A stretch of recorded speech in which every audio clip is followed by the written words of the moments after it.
नमस्कार, मैं हूं पंकज श्रीवास्तव। सत्य हिंदी के खास कार्यक्रम सुनिए सच में आपका स्वागत है।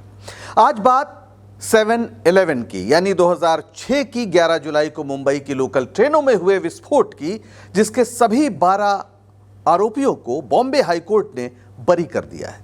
यानी 19 साल तक इन आरोपियों को बगैर किसी गुनाह के जेल में सड़ना पड़ा। फिर असली अपराधी कौन थे और पकड़े क्यों नहीं गए? क्या ये जांच एजेंसियां या कहें कि भारत के जस्टिस सिस्टम की नाकामी नहीं है, या फिर ये अंधेर नगरी चौपट राजा वाली कहानी है जहां अपराधी को नहीं, फांसी उसे दी जाती है जिसकी गर्दन की मोटाई फंदे के मुताबिक होती है। आखिर विस्फोटों में जान गंवाने वाले 189 लोगों के परिजनों को इंसाफ कब मिलेगा, या फिर इसे बात आई गई हो गई मान लिया जाएगा? मिलेंगे इन तमाम सवालों के जवाब हमारे इस वीडियो में। तो शुरू करते हैं आज का सफर। ये तस्वीरें उसी विस्फोट की हैं। 2006 में 11 जुलाई को जो हुआ था उसकी तस्वीरें आपके सामने हैं। किस तरीके से वहां पर लोग परेशान हुए, किस तरीके से लोग मरने के बाद क्या वहां पर पूरे मुंबई में, पूरे देश में इसका जो असर हुआ वो पुराने अखबारों में शायद आपको मिल जाए, या आज भी जो लोग उससे रूबरू हुए वो आपको उस दर्द की जो पूरी तकलीफ जो थी उसका बयान कर सकते हैं। ये दिल दहलाने वाली घटना थी जो 11 जुलाई को हुई थी। लोकल ट्रेनें मुंबई की लाइफलाइन हैं और आतंकियों ने उन्हीं को निशाना बनाया था। मुंबई की पश्चिमी रेलवे लाइन पर चलने वाली लोकल ट्रेनों में शाम 6:24 से 6:35 के बीच यानी इन 11 मिनटों में 7 सिलसिलेवार बम धमाके हुए।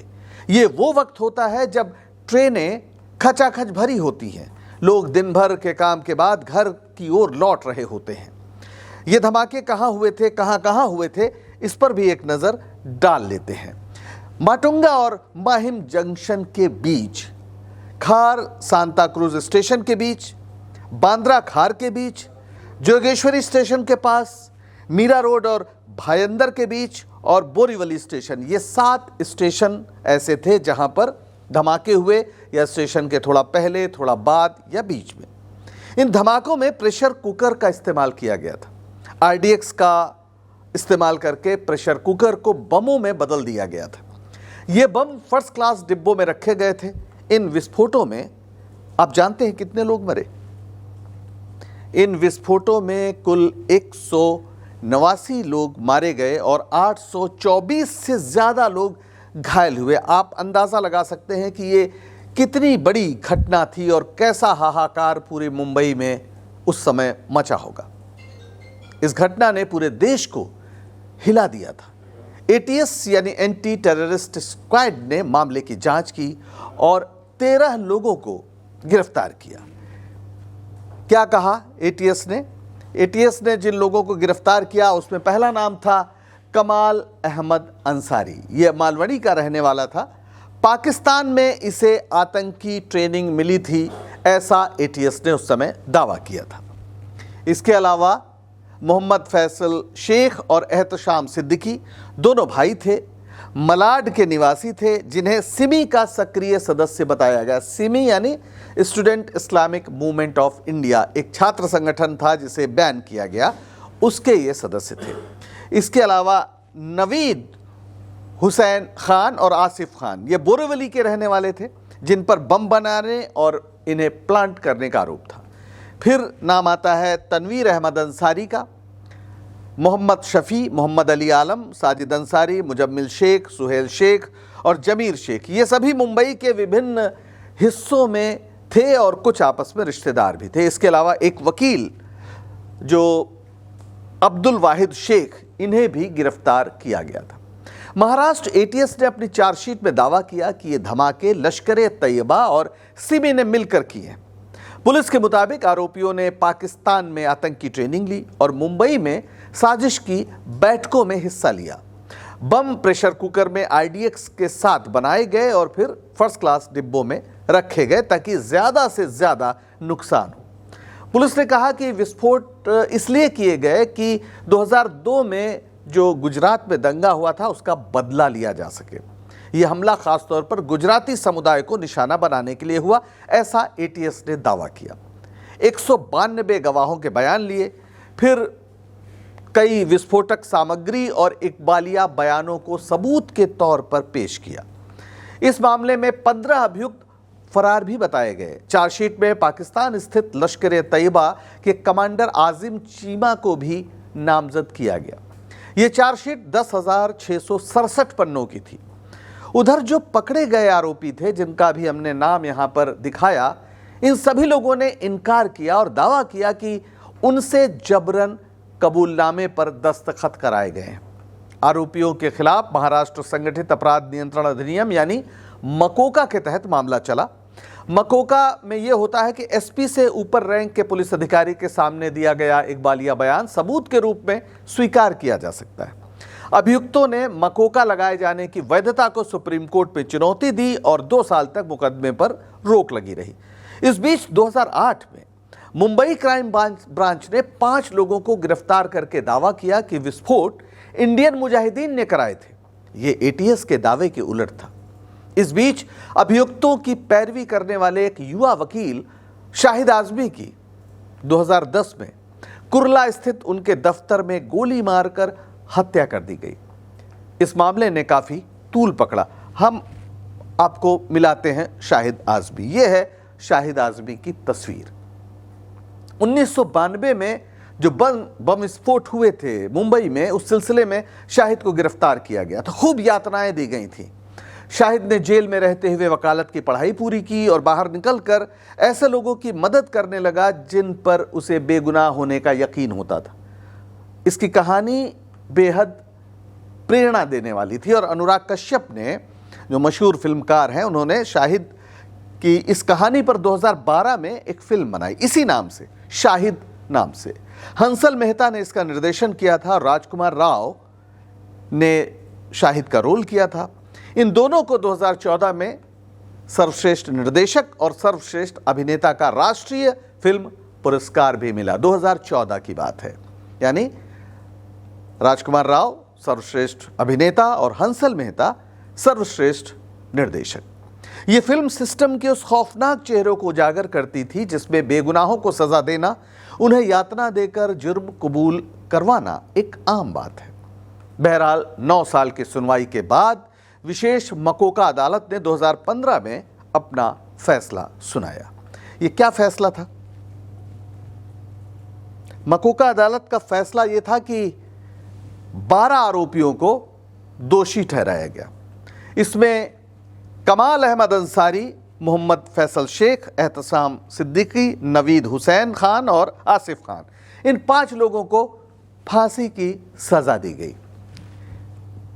और बाकी जो 7 लोग थे, तनवीर अहमद अंसारी, मोहम्मद शफी, मोहम्मद अली, साजिद अंसारी, मुजम्मिल शेख, सुहेल शेख और जमीर शेख को आजीवन कारावास मिला। और जो वकील अब्दुल वाहिद शेख हैं, उन्हें बरी कर दिया गया। यह माना गया कि इनका इस मामले से कोई लेना देना नहीं है। जाहिर है, अब फांसी की सज़ा है तो हाई कोर्ट में तो मामला जाएगा ही। तो वहाँ पर ये सुनवाई हुई और 2021 में कमाल अहमद अंसारी की जेल में ही मौत हो गई। और जो बरी हुए वकील थे अब्दुल वाहिद शेख, उन्होंने एक किताब लिखी जिसकी काफ़ी चर्चा होने लगी। ये किताब थी बेगुनाह कैदी। ये हैं अब्दुल वाहिद शेख। ये अपनी पत्नी के साथ जिस दिन विस्फोट हुआ, मुंब्रा में किराए के एक मकान में थे। उन्होंने भी औरों की तरह टीवी पर देखा कि लोकल ट्रेन में विस्फोट हुआ। अगले दिन उन्हें पता चला कि पुलिस उन्हें ढूंढ रही है, तो वे खुद पुलिस स्टेशन गए। हालांकि एटीएस ने दावा किया है कि घर पे छापा मारकर शेख को गिरफ्तार किया गया था। तो बेगुनाह थे शेख, ये अदालत ने मान लिया। जेल में ही इन्होंने कानून की पढ़ाई की और डिग्री हासिल की। फिर यह किताब लिखी बेगुनाह कैदी। और ये किताब बताती है कि किस तरह ज़बरदस्ती कबूलनामा लिया गया, अभियुक्तों के दस्तखत उस पर कराए गए। इस किताब का अनुवाद अंग्रेजी में इनोसेंट प्रिजनर्स के नाम से हुआ और मानवाधिकार कार्यकर्ताओं के बीच इसकी काफ़ी चर्चा रही। अब्दुल वाहिद ने कानून में बाद में मास्टर्स की डिग्री हासिल की और जेल अधिकारों पर, यानी जो कैदी हैं उनके अधिकारों पर PhD भी की। अब वे डॉक्टर अब्दुल शेख हैं। अब वे खुद एक मानवाधिकार कार्यकर्ता के रूप में सक्रिय हैं, यानी अब्दुल वाहिद शेख। और पुलिस हालांकि इन दावों पर हमेशा नानुकुर करती रही, लेकिन अंततः हाईकोर्ट ने पुलिस को गलत साबित किया। क्या हुआ बॉम्बे हाईकोर्ट में जो अभी 21 जुलाई को फैसला आया है? जस्टिस अनिल किलोर और जस्टिस श्याम चांडक की विशेष पीठ ने 6 महीने से ज्यादा समय तक रोजाना सुनवाई की। अलग अलग जेलों में बंद अभियुक्तों ने वीडियो कॉन्फ्रेंसिंग के जरिए सुनवाई में हिस्सा लिया। सुनवाई 31 जनवरी 2025 तक चली और 6 महीने बाद यानी 21 जुलाई को हाईकोर्ट ने सभी 12 आरोपियों को बरी कर दिया। बेहद महत्वपूर्ण बात है, फांसी की सजा 5 को, आजीवन कारावास 7 को, लेकिन सब बरी। हाईकोर्ट ने कहा, एक गंभीर टिप्पणी की और कहा कि अभियोजन पक्ष यानी जो सरकारी पक्ष है वो अपना केस संदेह से परे साबित करने में पूरी तरह नाकाम रहा। यह फैसला मुंबई एटीएस के लिए बड़ा झटका है। यहां पर यह भी ध्यान रखना चाहिए कि हाईकोर्ट में नई गवाही पेश नहीं की जा सकती। गवाहों के बयान, फॉरेंसिक सबूत, इकबालिया बयान, ये सब निचली अदालत में ही पेश किए जाते हैं। हाईकोर्ट केवल निचली अदालत के सबूतों और गवाहों का पुनर्परीक्षण करता है। तो हाईकोर्ट ने क्या खामियां पाई? हाईकोर्ट ने कहा कि गवाहों की जो विश्वसनीयता है वो कमजोर है। कई गवाहों ने 100 दिन बाद आरोपियों की पहचान की, जो एक संदिग्ध मसला है। फिर इकबालिया बयान, कोर्ट ने पाया कि ये बयान जबरन और प्रताड़ना के जरिए लिए गए थे, यानी लोगों को यातना देकर मजबूर किया गया था कि वे स्वीकार करें कि उन्होंने बम विस्फोट में भागीदारी की है, यानी विस्फोट कराने में। अब कानून तो इसकी इजाजत नहीं देता और हाईकोर्ट ने यही बात कही है। फिर जो विस्फोटक जो पेश किए गए, अभियोजन पक्ष बमों के प्रकार या उनकी बरामदगी को ठोस रूप से साबित नहीं कर सका। जो पैकेट थे यानी जिनमें विस्फोटक थे उनकी सीलिंग भी खराब थी, यानी सील ठीक से नहीं थे और सबूतों को ठीक ढंग से संरक्षित नहीं किया गया। यह साबित करना था कि इन अभियुक्तों को कहां से विस्फोटक मिले, कहां पर वो ले गए, कहां से उन्होंने खरीदा, ये सब कुछ भी साबित नहीं किया जा सका। और जो मकोका और यूएपीए की जो मंजूरी थी, हाईकोर्ट ने कहा कि बहुत यांत्रिक तरीके से बिना सोचे समझे मंजूरी दे दी गई। तो निचली अदालत पर एक टिप्पणी भी ये थी। सीधी सी बात है, निचली अदालत ने जो जांच सबूतों की गहराई से करनी थी वो नहीं किया और जल्दबाजी में फैसला सुना दिया। ये हाईकोर्ट का कहना है, यानी जल्दबाजी में आपने 5 लोगों को फांसी दे दी, 7 लोगों को आजीवन कारावास दे दिया। आखिर आदमी की जिंदगी का कोई मोल है या नहीं है? ये एक बड़ा सवाल है और हाईकोर्ट ने यह सवाल उठाया है। इस मामले में बचाव पक्ष की ओर से एक खास वकील सामने आए थे जिनके बारे में जानना बहुत जरूरी है। Justice S Muralidharan. अब आप ये कहेंगे कि जस्टिस मैं क्यों कह रहा हूं?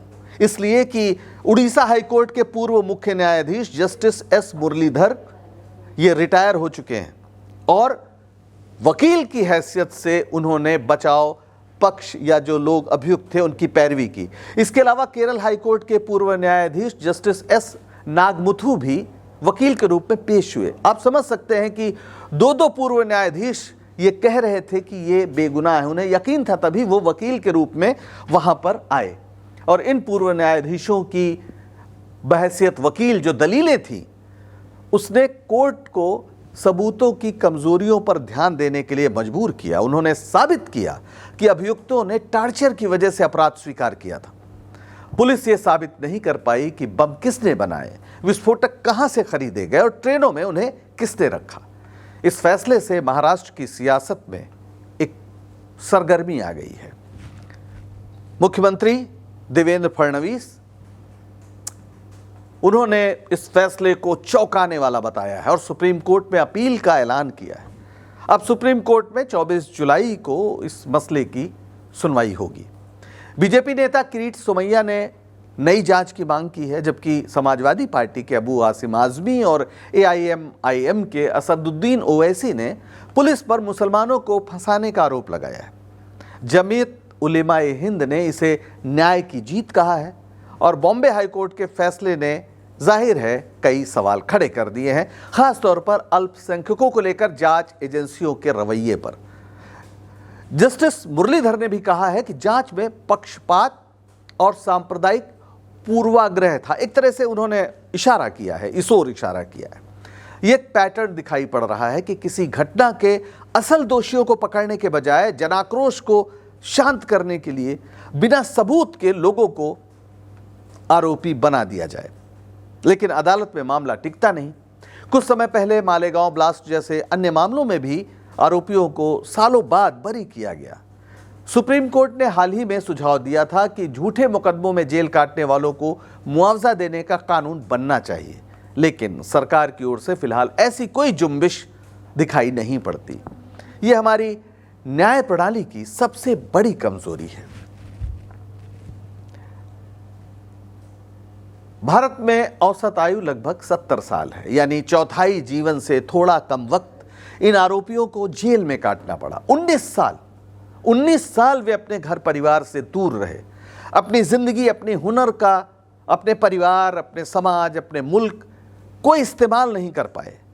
जांच एजेंसियों को लगता है कि उनका बस मुसलमान होना ही काफ़ी है, सबूतों की उन्हें परवाह नहीं। ये भारतीय जांच एजेंसियों की दिमागी हालत का भी बयान है, जो किसी भी सभ्य समाज के लिए शर्मनाक है। बेगुनाह कैदी लिखने वाले अब्दुल वाहिद शेख 19 साल की बर्बादी का हिसाब चाहते हैं। उन्होंने मांग की है कि ATS अधिकारियों के खिलाफ FIR दर्ज हो, पर ऐसा कहां होने वाला है? ऐसा लगता है कि देश में अंधेर नगरी चौपट राजा वाली कहानी चल रही है। ये कहानी तो आपने सुनी होगी, भारतेंदु हरिश्चंद्र का नाटक है। एक गुरु और चेला ऐसी जगह पहुंचे जहां टकासेर भाजी और टकासेर खाजा बिक रहा था। गुरु ने चेले से कहा कि ऐसी जगह रहना खतरनाक है, लेकिन चेले को लालच आ गया, इतना सस्ता। फिर एक दिन चेले को इसलिए पकड़ लिया गया कि उसके गर्दन की मोटाई उतनी थी जितना फांसी के फंदे की गोलाई। एक अपराधी को फांसी देना था, लेकिन उसकी गर्दन पतली निकल आई। अब चौपट राजा का हुक्म था कि किसी न किसी को तो फांसी देनी है। चेले की जान पर बनाई। तब गुरु ने कहा कि यह मुहूर्त बड़ा शुभ है, मरने वाले को स्वर्ग मिलेगा, इसलिए उसे फांसी दे दी जाए, यानी गुरु को फांसी दे दी जाए। अब राजा साहब हैरान हो गए। उन्होंने कहा कि जब शुभ मुहूर्त है, स्वर्ग जाना है, तो वो खुद ही फांसी चढ़ेंगे। और राजा साहब फांसी चढ़ गए, गुरु चेला बच गए और उस अंधेर नगरी से भाग निकले। लेकिन हम और आप जिस अंधेर नगरी में हैं, वो कैसे आगे बाहर निकलेंगे? उन्हें तो देखते रहना पड़ेगा कि फांसी के फंदे पर की मोटाई कितनी है और अपने गर्दन की मोटाई कितनी है। आज के लिए बस इतना ही, दीजिए इजाज़त। अगर आपको हमारा ये शो पसंद आ रहा हो तो लाइक करें, शेयर करें और चैनल को सब्सक्राइब करें। सत्य हिंदी का ऐप भी डाउनलोड करें, जिसका पता आपको वीडियो के नीचे डिस्क्रिप्शन में मिल जाएगा। अब दीजिए इजाज़त, नमस्कार।